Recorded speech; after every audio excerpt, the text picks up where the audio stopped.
উপস্থিত doctor B.R.. Ambedkar শতবার্ষিকী মহাবিদ্যালয়ের মাননীয় অধ্যক্ষ মহাশয় এবং উপস্থিত আমার দর্শন বিভাগ তথা অন্যান্য বিভাগের সকল অধ্যাপক অধ্যাপিকাকে আমার সশ্রদ্ধ প্রণাম জানিয়ে ও আমার সহপাঠীদের ভালোবাসা জানিয়ে আমি আমার সংক্ষিপ্ত বক্তব্য শুরু করছি।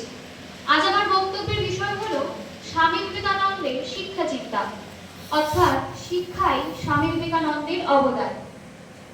19বিংশ শতকের বিভিন্ন মনীষীদের মধ্যে স্বামী বিবেকানন্দ ছিলেন শিক্ষার অন্যতম অগ্রদূত, যিনি ভারতবর্ষের সমাজকে শিক্ষার মাধ্যমে জ্ঞানের আলো জ্বালাতে সচেষ্ট হয়েছিলেন। তার মতে শিক্ষার মূল লক্ষ্য হল education is the manifestation of perfection already in man, অর্থাৎ তিনি বলতে চেয়েছেন জ্ঞান মানুষের অন্তরের জিনিস, তাকে বাইরে থেকে সংগ্রহ করতে হয় না। বিশ্ব প্রকৃতির সমস্ত জ্ঞানই মানুষের মধ্যে সঞ্চিত থাকে, তাই মানুষের ওপরের আবরণ সরিয়ে দিতে পারলেই আমরা আমাদের আত্মজ্ঞান প্রকাশ পাই। শিক্ষা হলো অন্তরের প্রকাশ, বাইরের প্রচেষ্টা নয়। শিক্ষা হলো আভ্যন্তরীণ মহত্বের প্রকাশ। বিবেকানন্দের এই মন্তব্যকে বিশ্লেষণ করলে দুটি দিক পাওয়া যায়, একটি হলো মহত্ব এবং অপরটি হলো প্রকাশ। এখানে মহত্ব বলতে ব্যক্তির নিজের গুণাবলীর কথা বলতে চেয়েছেন, অর্থাৎ ব্যক্তি তার নিজস্ব বৈশিষ্ট্য ও স্বাতন্ত্র্য অনুযায়ী বিকাশ লাভ করে। তাই এদিক থেকে বিচার করলে বলা যায় তিনি শিক্ষা ক্ষেত্রে ব্যক্তি স্বাতন্ত্র্যের পক্ষপাতী ছিলেন। ঠিক তার অপর দিকে প্রকাশ শব্দটি বিশ্লেষণ করলে আমরা ভিন্ন জিনিস পাই। মানুষের মধ্যে অন্তর্নিহিত শব্দ যতই থাকুক, সেটি প্রকাশিত না হলে মূল্যহীন হয়।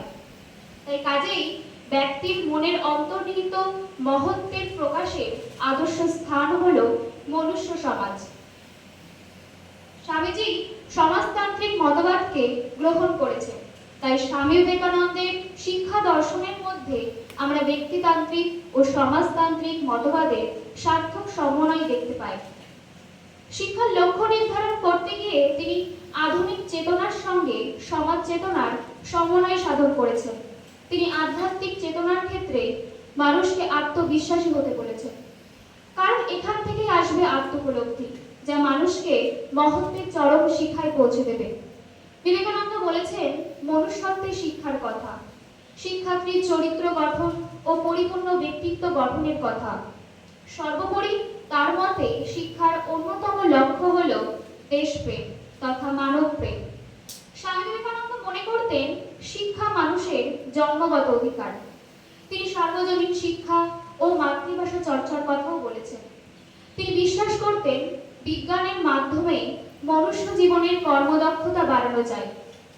তাই তিনি তার পাঠ্যক্রমের দ্বারা ভারতীয়দের একদিকে যেমন প্রাচীন ভারতীয় আদর্শে অনুপ্রাণিত করতে চেয়েছেন, ঠিক তার অন্যদিকে বিজ্ঞানের মধ্য দিয়ে পাশ্চাত্য দেশের কর্মদক্ষতায় সমান অধিকারী করে গড়ে তুলতে চেয়েছেন।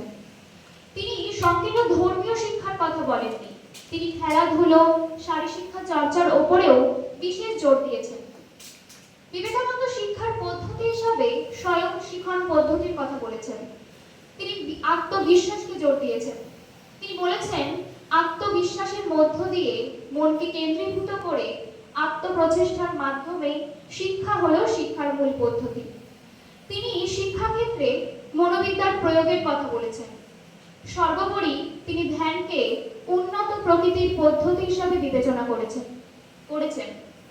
কারণ মনকে কেন্দ্রীকরণ না করতে পারলে মেডিটেশন অর্থাৎ ধ্যান সম্ভব নয়। তিনি প্রাচীন ভারতীয় তপবনীয় শিক্ষার পক্ষপাতী ছিলেন। তিনি মনে করতেন গুরু গৃহে বাস করে গুরুর আদর্শ জীবন দ্বারা শিক্ষার্থীরা প্রভাবিত হবে। এছাড়াও তিনি গণশিক্ষা, কারিগরি শিক্ষার কথাও বলেছেন। তিনি জানান জনগণকে সুশিক্ষিত না করতে পারলে সমাজের অগ্রগতি কখনোই সম্ভব নয়। তাই জনশিক্ষার ফলে নতুন ভারতের জন্ম হবে। তাই তিনি বলেছেন নতুন ভারত বেরোক লাঙল ধরে, জেলে, মুচি, মেথর, মুদির দোকান থেকে। তিনি নারী শিক্ষার প্রসঙ্গেও বলেছেন। তিনি জানান একটি ডানার সাহায্যে পাখিরা যেমন উঠতে পারে না, তেমনি কেবলমাত্র পুরুষ জাতি শিক্ষিত হলে সমাজ কখনো চলতে পারে না। কাজেই তিনি মেয়েদেরকে শিক্ষিত করার জন্য গ্রামে গ্রামে পাঠশালার ব্যবস্থা করেছেন। কারণ মেয়েরা শিক্ষিত হলে তাদের সন্তান সন্ততির দ্বারা দেশের মুখ উজ্জ্বল হবে। তাই সর্বোপরি বলা যায়, শিক্ষাই স্বামী বিবেকানন্দের অবদান বিশেষ প্রশংসার দাবি রাখেন। তিনি শুধু আধ্যাত্মবাদী ছিলেন তাই নয়, তিনি ভারতবর্ষকে বিশ্বের দরবারে পরিচিত করবার জন্য শিক্ষার প্রচার করেছিলেন। তাই স্বামীজি জানিয়েছেন, ভারত আবার উঠিবে, কিন্তু জড়ের শক্তিতে নয়, চৈতন্যের শক্তিতে।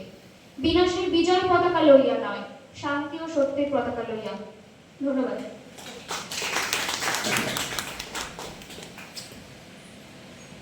এই সুন্দর বক্তৃতা উপস্থাপন